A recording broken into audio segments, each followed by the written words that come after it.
इस बीच खास मेहमानों का एक बड़ा पैनल हमारे साथ है, उनका तारुफ करवाते हैं आपसे फिर से। यासिर जिलानी जी, आप स्पोक्स पर्सन दिल्ली बीजेपी की। हेलो सर, नमस्कार आपको। कमल हांडा हमारे साथ जुड़ेंगे इस बीच। अब जो स्पोक्स पर्सन कांग्रेस हरियाणा के हैं वो हमारे साथ मुझे मिल रही जानकारी के लिए जुड़ चुके हैं। ओंकार सिंह है स्पोक्स पर्सन एलएलओ के। अजय शर्मा वरिष्ठ पत्रकार स्टूडियो में हमारे साथ है, साथ ही साथ निरंजन पोंदार पॉलिटिकल एनालिस्ट जल्द जुड़ रहे हमारे साथ, और हमारे साथ रॉय तपन भारती जी लगातार है। रॉय तपन भारती जी, पहला सवाल आपसे, जी न्यूज और जी मीडिया की बात करें, पूरी टीम ने अपने आप में जो सूचना तकनीक की क्रांति में एआई एग्जिट पोल को किया, और जिस तरीके से 10 करोड़ के बोल एआई एग्जिट पोल के साथ जो आंकड़े हमने दर्शाए थे, दिखाए थे प्रामाणिकता के साथ, उसके काफी क्लोज इस वक्त तस्वीर जा रही है। तो एग्जिट पोल के एग्जैक्ट फिगर्स के पास कौन कब पहुंचेगा, शाम तक तस्वीर साफ होगी, लेकिन इन आंकड़ों को लेकर किस तरीके से आप करेंगे विश्लेषण अपना, रॉय तपन भारती? देखिए निधि, एग्जिट पोल के अगले दिन जो एआई एग्जिट का वो नतीजा बताया गया था जी न्यूज़ पर, उस दिन के डिबेट में मैं भी शामिल था।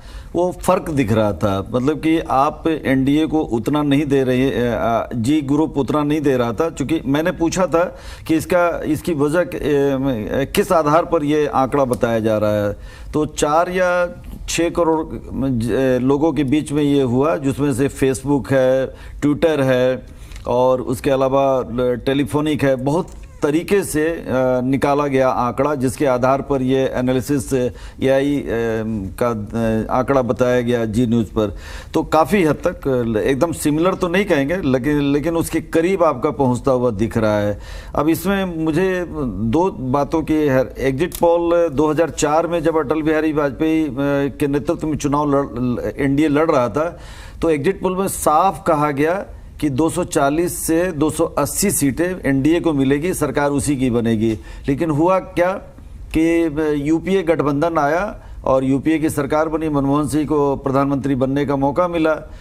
इसी तरह 2021 में जब विधानसभा का चुनाव पश्चिम बंगाल में हो रहा था, तो 90% एग्जिट पोल का नतीजा आया कि भाई बीजेपी की सरकार बनने जा रही है। लेकिन जब रिजल्ट आया तो पता चला कि ममता बनर्जी की तृणमूल कांग्रेस ने जीता।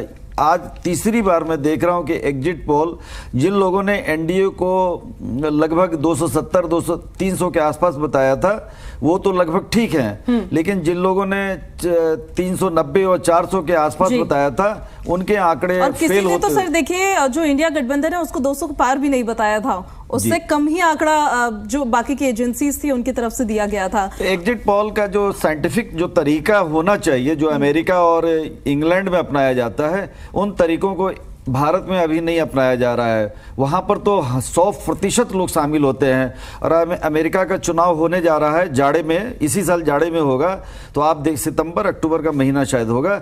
उस समय आप देखिएगा कि इलेक्शन के रिजल्ट आने के पहले ही पता चल जाएगा कि कौन सा उम्मीदवार वहाँ राष्ट्रपति बनने जा रहा है। भारत में इस तकनीक में सुधार करने की ज़रूरत है, इस पर विचार करने की ज़रूरत है।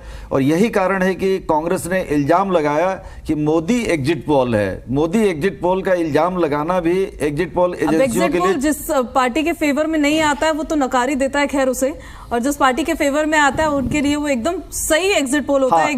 लेकिन इसके बावजूद मैं ये कहूंगा कि अभी भी जो अभी वक्त हो रहा है 11:20 के आसपास, 11:19 हो रहा है। इस समय जो है 11 और 12 के बीच में जो आंकड़ा आता है, तो मुझे लगता है कि एनडीए की सरकार बन जाएगी, 290 या 300 के आसपास जाएगी। बहुत ज्यादा फिगर में आंकड़े में बदलाव आने की इंतजार हम करेंगे। 11:30 बजने वाले हैं और तस्वीर जो है कुछ ही समय के बाद क्लैरिटी के साथ नजर आएगी। कौन किसका दावा किस पर भारी पड़ा, किसका वायदा किस पर भारी पड़ा, और जो रिपोर्ट कार्ड है जनादेश 2024 का आएगा। इस बीच रॉय तपन भारती जी, हम लौटेंगे, सारे खास मेहमान हमारे साथ लौटते रहेंगे। हरियाणा से ब्रेकिंग न्यूज, रुझानों में बीजेपी 3 सीट पर आ गए, ये बड़ी जानकारी। रुझानों में कांग्रेस 6 सीट पर आ गए। हरियाणा का ब्रेकिंग अपडेट इस वक्त आपके सामने फ्लैश करते हुए हम, और ऐसा ही कुछ हमने अपने एग्जिट पोल में, जो हमारा जी मीडिया का एआई एग्जिट पोल आया था, उसमें भी हमने बताया था कि बीजेपी को 3 से 5 सीटें ही आ सकती है, इंडिया गठबंधन को 5 से 7 सीटें ही आ सकती है। ये हरियाणा की हम बात कर रहे हैं। और देखिए उसी तरह से 3 सीटों पर बीजेपी फिलहाल अभी आगे चल रही है, 6 सीटों पर कांग्रेस अभी फिलहाल आगे चल रही है। कहीं ना कहीं एक बड़ा सेटबैक हो सकता है, ये लॉस हो सकता है बीजेपी के लिए। हालांकि 3 घंटे अभी हुए, 3-3.5 घंटे हुए। अजय जी आपका रुख करते हुए, 3-3.5 घंटे के जो रुझान अभी सामने आ रहे हैं हरियाणा में, 3 सीटों पर बीजेपी आगे और 6 सीटों पर कांग्रेस आगे चलती हुई नजर आ रही है। आपका एनालिसिस इन शुरुआती रुझान, अभी शुरुआती तो क्या बोले, लेकिन 12 बजे या 12:30 बजे के आसपास थोड़ी तस्वीर भी क्लियर हो जाएगी। क्या कहता है इनको देख के? देखिए, मैं शुरुआती रुझान से शुरू करूंगा। जिस तरीके से पिक्चर हमारे सामने है वो बता रही है कि एनडीए की सरकार बनेगी। मैं पूरी तरह से श्योर हूँ, क्योंकि मैंने पहले भी कहा था कि 270+ के आसपास एनडीए रहेगा इसके अंदर, और 300 तक पहुँच सकता है।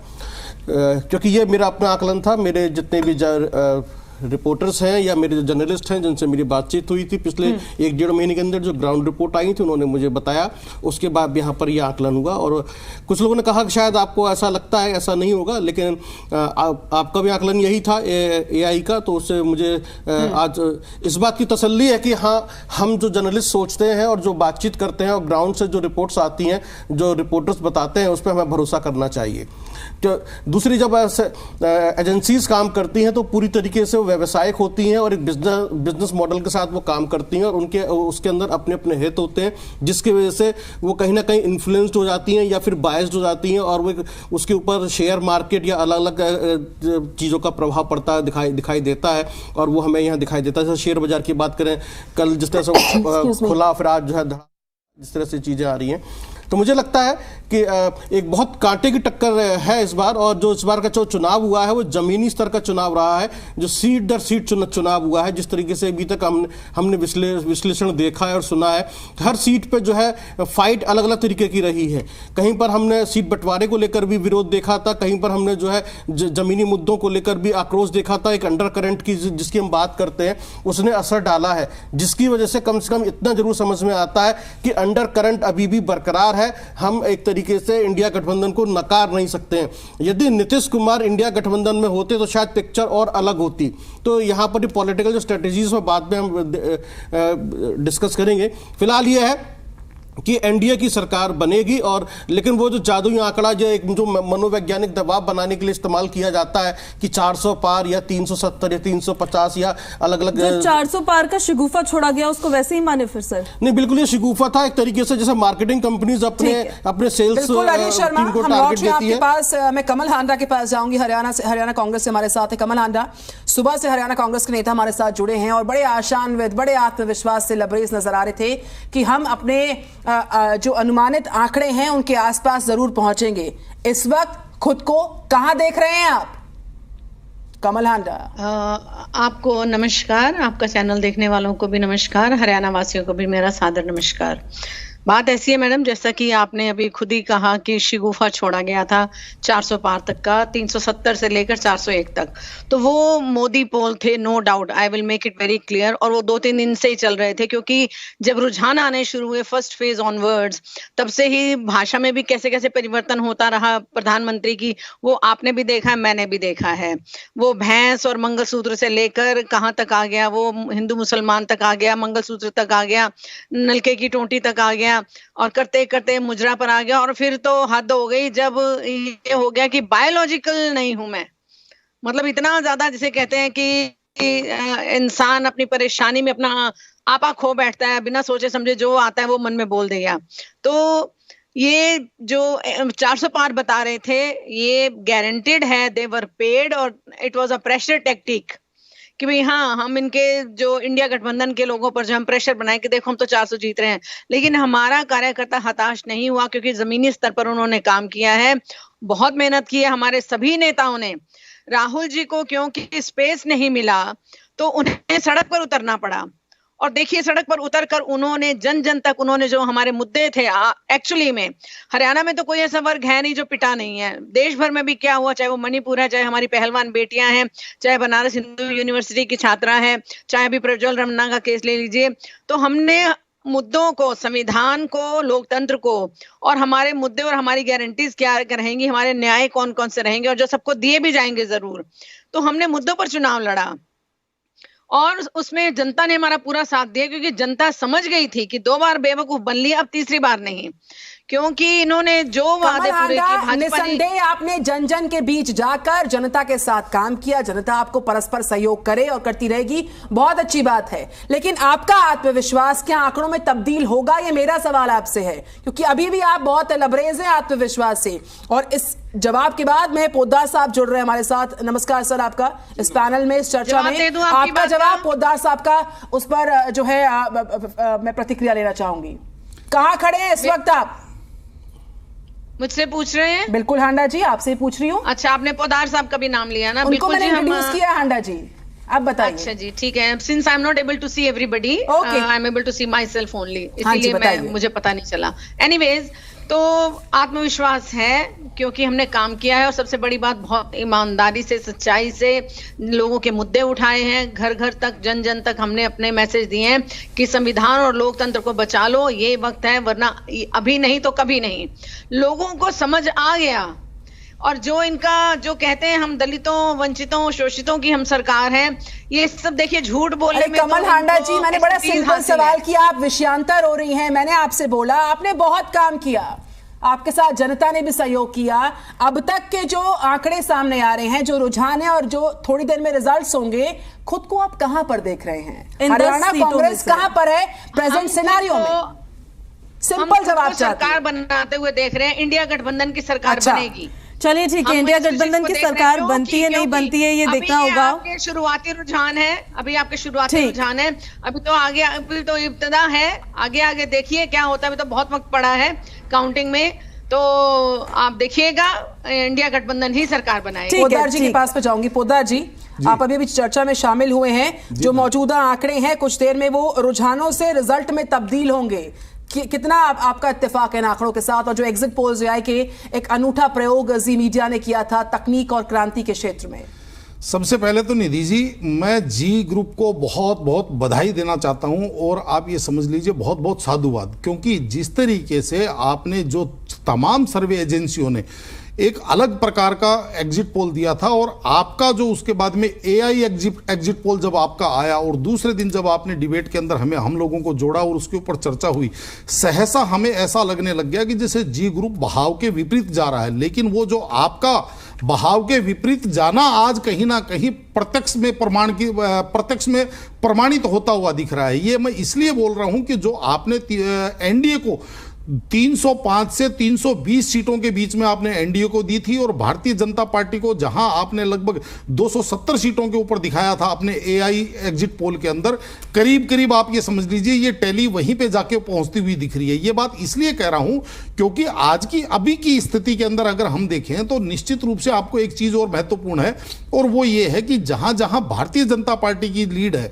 वहां वहां आप देखेंगे कि अंतर बहुत बड़ा है। अभी मैं इसी चीज को सर्च कर रहा था कि, और दूसरी तरफ जहां भारतीय जनता पार्टी की ट्रेल है, यानी कि भारतीय जनता पार्टी पीछे है, वहां पे जो अंतर है, वोटों का जो फर्क है, वो आप ये समझिए निधि जी, कोई 10,000 का वो फर्क है, कोई 15,000 का फर्क है, कोई कहीं कहीं तो 3-3, 4-4, 5-5 हजार का भी फर्क है। और यहां पे आपको ये चीज भी समझनी पड़ेगी कि एक लोकसभा चुनाव के अंदर लगभग 18 से 22 लाख वोट होते हैं, और उसके अंदर 10 से 12 लाख वोट पोल हुए हैं। तो 10 से 12 लाख वोट पोल जब होते हैं और उनकी जब गिनती होती है, तो वहां पे अगर 5-7-10 हजार वोटों का फर्क है, तो मेरे हिसाब से इसके अंदर आपको ये चीज समझनी पड़ेगी कि पूरे हिंदुस्तान के लेवल के अगर ऊपर मैं बात करूं, तो मैं पहले से इस चीज का अनुमान लगा करके बैठा हुआ था कि 100 के करीब सीट, 80 से 100 सीटें ऐसी हैं जो बिल्कुल टाइट फाइट है, जिनका परिणाम शाम को आप ये समझ लीजिए 4 से 5 जो अंतिम परिणाम आएगा वही परिणाम माना जाएगा, क्योंकि वो जीत हार 10-20 हजार वोटों से हो रही है। तो वो टैली अभी ऊपर नीचे आपको होती हुई दिखेगी, लेकिन आपका जो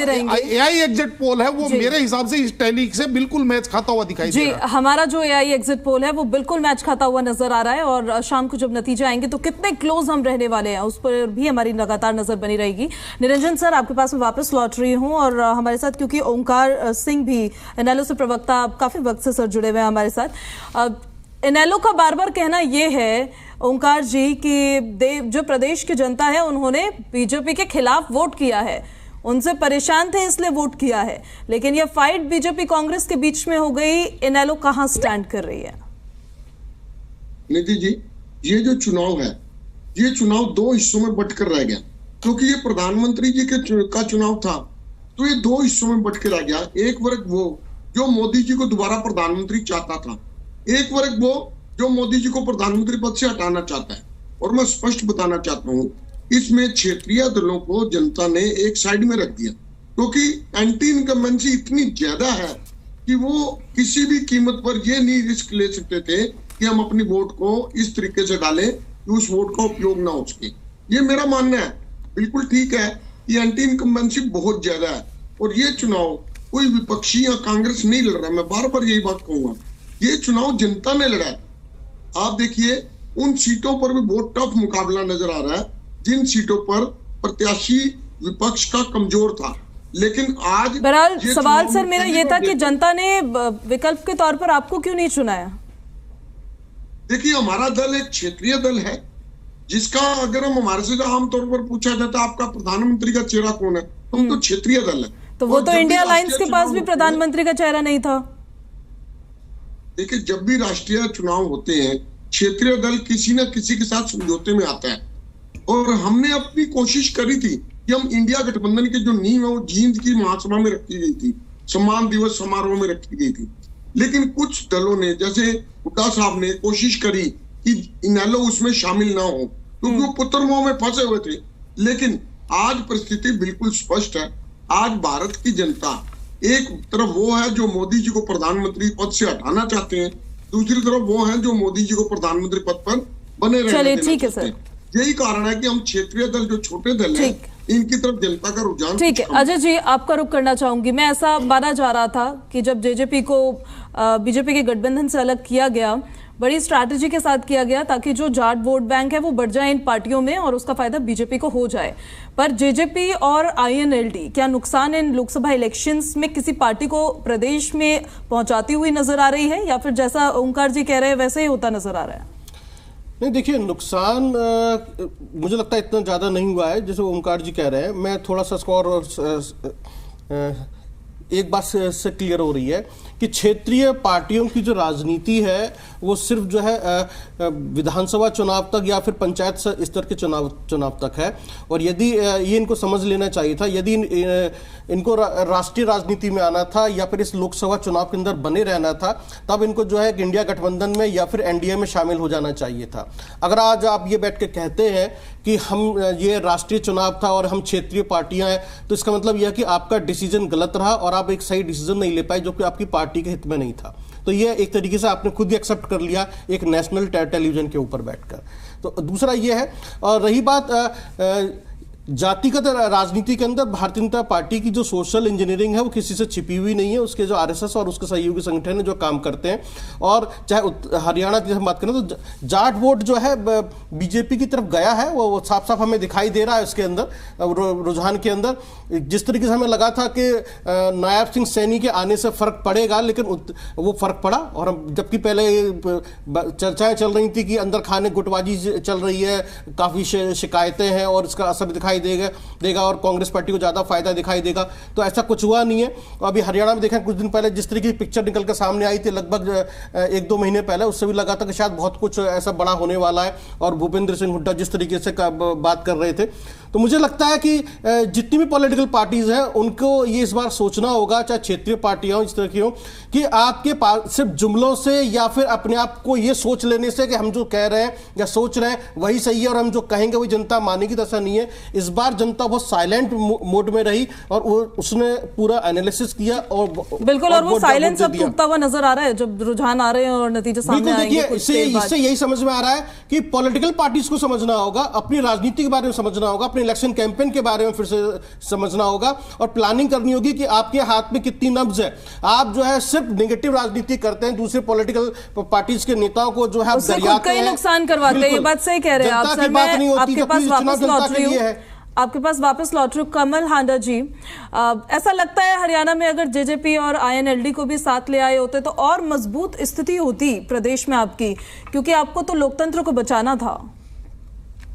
कमल हांडा जी निधि जी, मैं पहले तो ये बात कहूंगी, अगर आपने जैसे कहा जेजेपी को साथ लेते, जेजेपी जो जमुना पार छोड़ने गई थी, इनकी गोद में जाकर बैठ गई, जो भी इनके गलत फैसले हुए, जेजेपी उनके हर गुनाह में भी, भाजपा के हर गुनाह में शामिल थी, चाहे वो पहलवान बेटियां हो, चाहे किसानों को मारा पीटा गया हो, 750 किसानों की हत्या हुई हो, और फिर अभी 4 किसान मारे गए, 7 लेयर बैरिकेडिंग की गई, हर गुनाह में, और न्याय कहीं नहीं मिला किसी को भी। अभी भी किसान धरने पर है, उसको दिल्ली नहीं जाने दिया जा रहा। तो हर गुनाह में जेजेपी भी शामिल थी, क्योंकि इन्होंने एक तरीके से इन लोगों का साथ दिया, ऐसी पार्टी का साथ दिया जो कि जिसको देश से कोई मतलब नहीं है, जिसको सिर्फ सत्ता से मतलब है, जिसको सिर्फ और सिर्फ पैसे और धन से मतलब है। जैसे चंदा चोरी का और पीएम केयर्स में हम देख लें कि कितनी चोरी हुई, वो सबको मालूम है, देश का विदेशों को भी मालूम है, इवन की विदेशी अखबारों में भी छपा कि PM links with mass rapist Prajwal Revanna. मैं अभी कोई प्रवक्ता कह रहे थे कि वोटों के मार्जिन के कम की बात, तो मैं इनको याद दिलाना चाहूंगी कि 2019 में ऐसा भी हुआ है कि भाजपा के प्रत्याशी, बिल्कुल कमल हांडा जी, हम लौटेंगे आपके पास, हमारे साथ यासिर जिलानी जी भी हैं। जिलानी जी मैं आपके पास भी आऊंगी। कमल हांडा, ओंकार सिंह, अजय शर्मा और तमाम खास मेहमान हमारे साथ हैं। न्यूज रूम जाएंगे, शिवांगी द्विवेदी बताएंगे इस वक्त की क्या breaking news. Over to you Shivangi. रूप से और लगातार रुझान सामने आ रहे हैं, अलग अलग आंकड़े सामने आ रहे हैं। मैं सुन रही थी सभी इस वक्त प्रवक्ता जो है हमारे साथ एक्सपर्ट्स भी बैठे हुए हैं, तो अभी भी दावे बरकरार है। हालांकि जेजेपी इनेलो की हम बात कर रहे थे तो अब थोड़ा बैकफुट में नजर आ रही है, क्योंकि इसके पहले जब प्रचार प्रसार का दौर जारी था और तब हम इनसे चर्चा किया करते थे तो दावेदारी पूरी 4 सीट, 5 सीट या 10 सीटों पर दावेदारी ठोकते हुए, खासतौर पर इनेलो की मैं बात करूं, ओंकार जी हमारे साथ मौजूद है, तो ठोकते हुए नजर आए थे। लेकिन अब जब रुझान सामने आ रहे, आंकड़े सामने आ रहे, तो मुख्य मुकाबला जो है वो इंडिया गठबंधन और एनडीए के बीच में दिखाई दे रहा है। हालांकि हरियाणा में बहुत ज्यादा मजबूत स्थिति अब बीजेपी की नहीं दिखाई दे रही है, जो कि चिंता का विषय निश्चित रूप से बीजेपी के लिए बन सकता है, अभी भी लोकसभा चुनावों में भी और आने वाले समय में भी, क्योंकि हरियाणा में विधानसभा चुनाव भी नजदीक है, इसी साल हो रहे हैं। तो देखिए, बड़ा अपडेट जैसे कि हम जानकारी दे रहे थे सामने आ रहा है। अंबाला से वरुण चौधरी 28,294 वोटों से आगे चल रहे हैं। सिरसा से कुमारी सैलजा 93,000 वोटों से आगे है, लगभग 1 लाख का ये अंतर हो गया है। हिसार से बात करें, सोनीपत से सतपाल ब्रह्मचारी आगे चल रहे हैं 6,781 वोटों से। हरियाणा में रुझानों में कांग्रेस फिलहाल 6 सीटों पर आगे चल रही है। रोहतक से दीपेंद्र हुड्डा 95,566 वोटों से आगे चल रहे हैं। गुरुग्राम से राज बब्बर 33,505 वोटों से आगे है। रोहतक में दीपेंद्र हुड्डा 95,000। तो देखिए, रोहतक एक ऐसी सीट है, सिरसा एक ऐसी सीट है जहां पर कांग्रेस का जो आंकड़ा है, जो अंतर है अपने ऑपोजिशन से, वो लगभग 1 लाख पहुंच रहा है। तो निश्चित रूप से ये आंकड़ा अब पाट पाना बहुत ज्यादा मुश्किल होता हुआ नजर आ सकता है। हालांकि अभी भी ये जो रुझान है, आगे जाके नंबर्स बदल सकते हैं, लेकिन फिलहाल नजर हमारी इन पे बनी हुई है। Over to you Nidhi and Puja. बिल्कुल, और यासिर जिलानी जी भारतीय जनता पार्टी के प्रवक्ता हमारे साथ कनेक्ट हुए हैं। यासिर जी, 10 का दम भरा था हरियाणा में, तो आपने यहाँ तो स्थिति काफी बुरी नजर आ रही है। देखिए, स्थिति तो सामने है और जो दिख रहा है वो दिख ही रहा है, जो नंबर आप बता रहे हैं। लेकिन दिल्ली में आप देखिए कि जो बात हमने दिल्ली को लेके कही थी वो दिल्ली में 100% सच होगी। और मैं राजनीतिक कार्यकर्ता हूं, भारतीय जनता पार्टी का सिपाही हूं। अंतिम राउंड तक मैं इंतजार करूंगा कि अंतिम राउंड में परिणाम किस तरफ जाता है, क्योंकि अभी भी करीब करीब 1-1.5 घंटे के बाद हम किसी तरह का डिसीजन लेने वाली बात जो है, जो रुझान एक तरफा चलने लगता है, वो करीब करीब 1 घंटा उसमें और लगेगा। तो इंतजार करिए। लेकिन दिल्ली आपके सामने दिख रही है, दिल्ली ने उन लोगों को रिजेक्ट कर दिया है जो लोग बड़ी बड़ी बातें कर रहे थे, और जिन लोगों को दिल्ली ने पहचान लिया था, जो भ्रष्टाचारी थे, जो भ्रष्टाचार सेम टाइम में सर दिल्ली का भी और हरियाणा का एक ही बारे में बता रहे हैं। अभी तक के जितने रुझान आ रहे हैं, दिल्ली में आप बोल रहे हैं कि उनको रिजेक्ट कर दिया, और हरियाणा में आपके 10 के दम को नहीं रिजेक्ट किया है। नहीं, लेकिन हरियाणा में आज अभी भी हम 4 सीटों पे तो आगे चल रहे हैं। 2 सीटों का जो मार्जिन है वो बहुत बड़ा मार्जिन नहीं है, 4 सीटों का मार्जिन थोड़ा ज्यादा है। तो आप इसको एकदम से हम कह दें कि हरियाणा ने मुझे रिजेक्ट कर दिया है, भारतीय जनता पार्टी को रिजेक्ट कर दिया है, ऐसा तो नहीं। जिलानी जी, अब दिल्ली के दिल में क्या है, ये तो इसके लिए भी कुछ इंतजार हमें करना होगा। लेकिन अगर हम बात करें इस पूरे सफर की। जिलानी जी सुनिए ना, आपके आत्मविश्वास को मैं सराहना चाहूंगी। दिन की शुरुआत हमने आपके हेडक्वार्टर के बाहर जो पूड़ी और सब्जी बन रही थी और जो लड्डू के बंटने की तैयारी सुबह से शुरू हो गई थी, वो दर्शाता है कि आप आत्मविश्वास से लबरेज हैं। और देखिए, इस बीच एक चोट लगते लगते रह गई है, क्योंकि जब दिल्ली के मुख्यमंत्री की गिरफ्तारी हुई थी एक्साइज पॉलिसी केस में और इस तरीके से तमाम आरोपों में को लेकर तमाम तरह की कॉन्स्पिरेसी चल रही थी, उस बीच कहा जा रहा था कि इसका नुकसान आपको भुगतना पड़ेगा। लेकिन चूंकि जो इस वक्त का आंकड़ा है वो कुछ और दर्शाता हुआ, तो इन आंकड़ों और उन दावों और उस चोट के बारे में क्या कहेंगे आप? नुकसान होते होते रह गया या अभी और इंतजार करें, शाम तक तस्वीर साफ हो जाएगी? जिलानी साहब, मैं तो 2 घंटे की बात कर रहा हूँ, 2 घंटे इंतजार करिए। और मैंने जैसे बताया आपको कि देखिए, सोनीपत में जो कांग्रेस के उम्मीदवार हैं वो 3000 से आगे चल रहे हैं। हिसार में कांग्रेस के उम्मीदवार 4000 वोटों से आगे चल रहे हैं। तो ये आप समझ रही हैं, लोकसभा के लिए ये जो बढ़त है ये बहुत ज्यादा नहीं, और अंतिम दौर तक हमें इंतजार करना पड़ेगा। फाइट टफ है और अभी भी बिल्कुल रूल्ड आउट नहीं है कि एकदम हरियाणा को लेकर। दिल्ली में तो आप देख रही हैं कि एक बड़े मार्जिन के साथ दिल्ली में 6 सीटों पे। लेकिन चांदनी चौक की सीट पर क्या चल रहा है? ये बड़ा उलटफेर होता हुआ नजर आ रहा है। जेपी अग्रवाल एक बड़ा चेहरा, बड़े अनुभवी नेताओं में शुमार रहे हैं। प्रवीण खंडेवाल को आपने मौका दिया था, एक दांव चला था कि जो व्यापारी हैं उनमें काफी सक्रिय रहे हैं, इस दांव को चलते हैं, शायद पासा न पलटे। लेकिन अभी फिलहाल अब तक एक उलटफेर होता नजर आ रहा है। शाम तक इंतजार करते हैं जिलानी साहब। जी बिल्कुल, चांदनी चौक भी हम जीतेंगे। कांग्रेस का बड़ा चेहरा आप कह रही हैं, मैं मान लेता हूं, बुजुर्ग नेता हैं वो, लेकिन दिल्ली की चांदनी चौक पे भी भारतीय जनता पार्टी के उम्मीदवार प्रवीण खंडेलवाल चुनाव जीते। और निरंजन जी इसी सवाल के साथ जी लौट रहे सर, यासिर जी आपके पास वापस लौट रहे हैं। निरंजन जी आपका रुख करते हुए, ये चांदनी चौक की क्योंकि हम बात कर रहे हैं और दिल्ली में 7 लोकसभा सीटें, 7 में से 6 कैंडिडेट्स बदले गए हैं, तो क्या आपको लगता है कि वो कैंडिडेट्स बदलने का असर फेवर में जाएगा बीजेपी के लिए?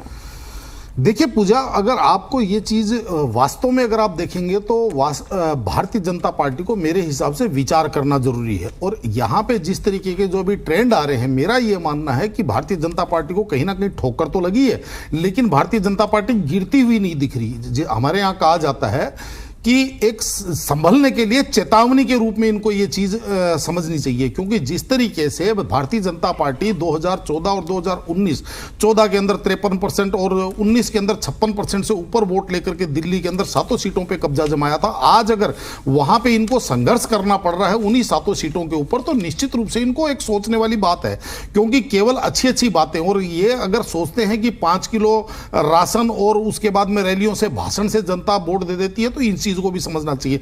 लेकिन यहां पे मैं जैसे जो इस चीज को थोड़ा सा इलिब्रेट कर रहा हूं कि जो मैंने बोला ठोकर लगी लेकिन गिरे नहीं, अगर मैं राष्ट्रीय परिप्रेक्ष्य की भी बात करूं तो पूजा जी ये कोई कम महत्वपूर्ण बात नहीं है कि एक जो पार्टी पिछले 10 सालों से देश के अंदर सत्ता में है, यानी कि एक जिसको कहते हैं एंटी इनकम्बेंसी जहां होनी चाहिए थी वहां पे वो प्रो इनकम्बेंसी दिखती हुई दिख रही है, क्योंकि एक सिंगल लार्जेस्ट पार्टी 250 सीट लेकर के आ रही है। ये कोई छोटी बात नहीं है। और इनकम्बेंसी होती तो इस बार वोटिंग हो रही थी तो परसेंटेज भी ज्यादा होता ना, वो तो डिप देखने को मिला है। आपका दृष्टिकोण इसलिए ऐसा कह रहा है क्योंकि जिस तरीके से भारतीय जनता पार्टी ने अब की बार 400 पार वाला एक मामला जो जिस तरीके से फैलाया, लोगों की एक्सपेक्टेशंस कहें या लोगों की उम्मीदें कहें, वो एक लोगों का माइंडसेट उस तरीके से कर दिया। लेकिन महत्वपूर्ण इसके अंदर यह है कि सन 1984 के बाद में 2014 तक कोई सिंगल लार्जेस्ट पार्टी 200 सीटों के साथ सरकार नहीं बनाई थी। अगर मान लीजिए आज अगर 14 और 19 के रिजल्ट को आप हटा दीजिए तो अगर 250 सीटों के साथ सिंगल लार्जेस्ट पार्टी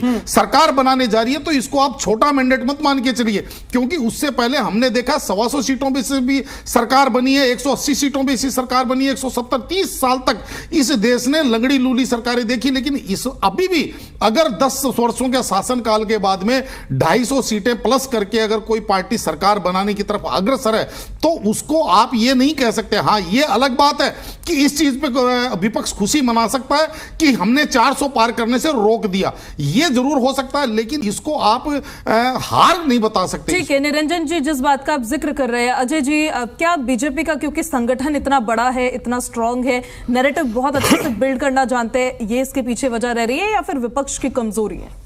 देखिए, मैं इसके अंदर विपक्ष की कमजोरी कहूंगा। अगर ये बहुत अच्छा मौका था, एक अंडर करंट था, लोगों के अंदर गुस्सा था, आक्रोश था, वो जो हमें वोट में कन्वर्ट होता हुआ दिखाई दिया है, वो सीटों के रुझान के रूप में हमारे सामने है। यदि इंडिया गठबंधन के अंदर एक अम्ब्रेला के नीचे लाकर जब खड़ा करने की बात आई तो हमने देखा वहां बहुत सारे ईगो क्लैशेस होने शुरू हुए, लोगों का रूठना बनाना वहां चलता रहा। मतलब चुनाव के बीच में भी हमने जो है प्रत्याशियों को पाला बदलते हुए देखा, ये सब कुछ होते हुए हमने देखा है। मैं फिर से एक बार नीतीश कुमार का जिक्र यहाँ पर जरूर करूंगा क्योंकि नीतीश कुमार एक ऐसे बहुत बड़े गेम चेंजर है। बिहार की सीटों का यदि आप रुझान देखें तो पूरा उसने बदल दिया है। यदि वो इंडिया गठबंधन के साथ होते और शायद नीतीश कुमार को मना लिया गया होता या फिर पीएम का चेहरा घोषित कर दिया गया होता, उनकी किसी भी शर्त को मान लिया गया होता, तो शायद आज पिक्चर अलग होती। आप कहना चाह रहे हैं कि अगर नीतीश कुमार की राजनीतिक महत्वाकांक्षाओं को थोड़ा भी छू लिया होता तो पिक्चर डिफरेंट होती। बिल्कुल, अगर इंडिया गठबंधन का उद्देश्य यह होता कि सिर्फ बीजेपी को या एनडीए को हराना है या रोकना है, तब तो उनको इस पे आना चाहिए था। लेकिन सभी एक दूसरे से डरे हुए थे, सभी को लग रहा था कि हमारा वोट परसेंटेज या ना हमारा वोट शेयर अगर अनुमानित आंकड़ों को इंडिया अलायंस नहीं छू पाएगा तो प्रमुख वजहों में यह भी एक फैक्टर रहने वाला है। अंदरूनी कलह, मनमुटाव, बार-बार बैठते होना, मनभेद का सामने आना, वो सब हमने बड़ी प्रमुखता के साथ देखा जब हम खबरें पढ़ते थे। लेकिन नीतीश कुमार फैक्टर काफी हावी रह सकता है अगर ये अनुमानित आंकड़े नहीं छू पाता है। अगर इंडिया गठबंधन जो है वहां तक नहीं पहुंचता है तो नीतीश कुमार इसकी सबसे बड़ी वजह रहेंगे। और इसके लिए मैं बीजेपी को जो है कहूंगा कि हाँ, बहुत ही स्मार्ट और इंटेलिजेंट पॉलिटिक्स उन्होंने की, क्योंकि जो जीता वही सिकंदर। हम प्रवक्ता गरिया सकते हैं, हम लोग नहीं कह सकते, लेकिन हम तो विश्लेषण कर सकते हैं, तारीफ कर सकते हैं कि बीजेपी ने अच्छा काम किया यहाँ पर और तोड़ के ले आए नीतीश कुमार को, चाहे कैसे भी लाए अपने पाले में खड़ा कर लिया, लेकिन आप खड़ा नहीं कर सके। तो यानी कि यहाँ पर हार आपकी है और इसकी जिम्मेदारी आपको लेनी पड़ेगी और आपको अपनी पॉलिटिकल स्ट्रेटेजी बदलनी पड़ेगी और आपको बहुत सारी चीजों पर रिफॉर्म करने की जरूरत है। अजय जी, अब नहीं तो फिर कब?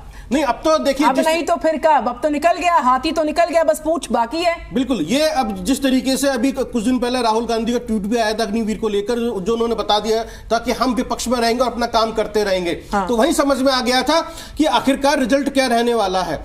तो यहां पर जो 240 या 50 के आसपास सीटें जो है इंडिया गठबंधन की रहेंगी और 270 या 300 के आसपास जो है या 302 इस पास एनडीए की सीटें रहेंगी। मुझे लगता है कि यहां पर भारतीय जनता पार्टी को भी विश्लेषण करने की जरूरत है कि उत्तर प्रदेश में आपका किस तरह का रुझान आ रहा है, किस तरह का वोट शेयर आ रहा है। यदि आपका वोट शेयर डाउन जाता है तो आपको भी समझना पड़ेगा कि जिस तरह के आप चुनावी भाषण करते हैं वो आपके लिए कितने फायदेमंद है या नुकसानदायक है।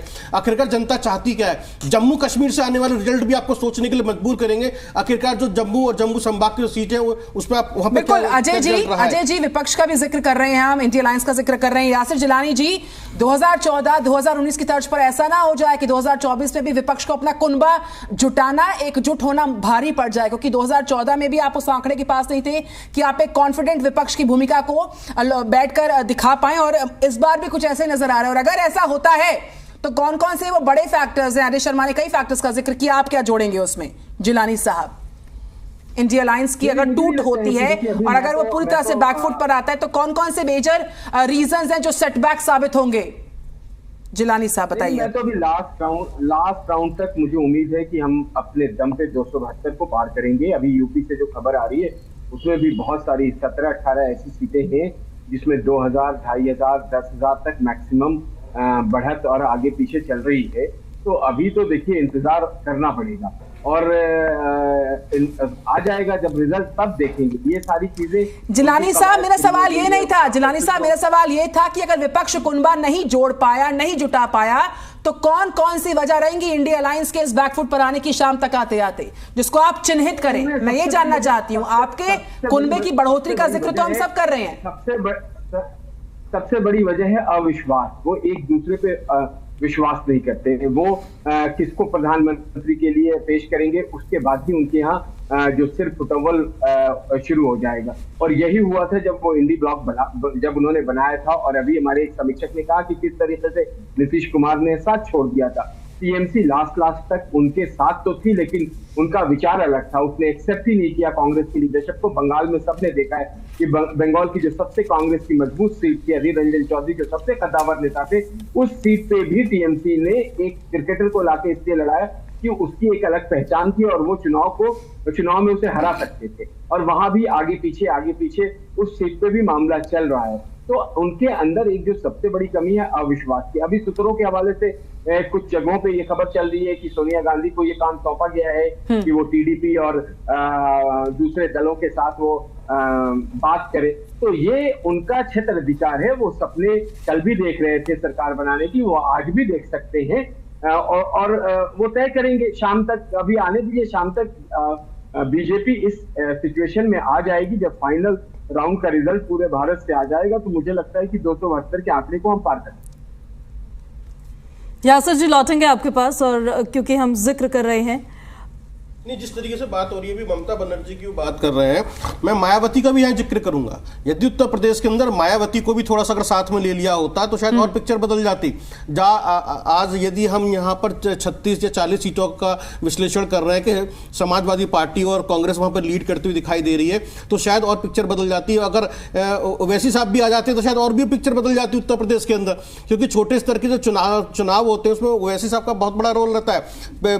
बिहार के विधानसभा चुनाव में सीमांचल के अंदर जिस तरीके से एआईएमके ने जो है असर डाला है वहां पर ओवैसी साहब ने, तो मुझे लगता है कि एक बहुत ही स्मार्ट और इंटेलिजेंट स्ट्रेटेजी की जरूरत थी और एक अम्ब्रेला के नीचे आके खड़ा होना था। यदि आप बिल्कुल उसमें कहीं ना कहीं लैग कर गए, और इस बीच ग्राफिक्स भी कुछ सामने आ रहे हैं, हम